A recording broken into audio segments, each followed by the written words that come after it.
दुई दिन हेलाणी जलुछि सिंथेटिक वाल। केन्द्रापड़ा जिला राजनगर ब्लॉक पेंठ निकट में 2 दिन हेला सिंथेटिक वाल जलुछि। ए पर्यंत निया को आयत्त करा जाई पारि नाही। तेबे गत रविवार कोनोसी कारणरू निया लागि जाइथिला। खबर पाई अग्निशम बाहिनी पहुंचीथिले।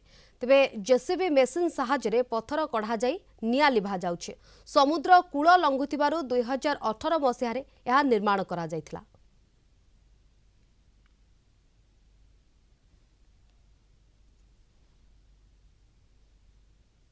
नूआ वर्ष फांका जगार करती ये जो बंगाली अच्छा 4-6 घर ना 6टा गाँ राजराजपुर देवनारायणपुर कुष्ठपुर गरतकंडिया एम राति 3टार आसिक मद पीकि रोषे कर खाई अश्लील भाषा सुधासुधी गाँ कंपुची गाँव रु कहीं आसिया भय कर निया लगिबार आमे सकाळु खबर पाइलु जे एभली निया जळुची एवं ताजर धुआं बात संगे संगे आमे फायर गाड़ी के इंप्रेशन कलु सेमाने मध्ये आसिले सकाळु मध्ये निया लेबेले जेहेतु रे सिंथेटिक वाल टा रहउची हमर गैबिन बॉक्स टा से जालीटा इनर साइड रे रहउची जहा फळे कि नियाटा भितरे भितरे फुल रहउची आमे गलाळे संपूर्ण लिबी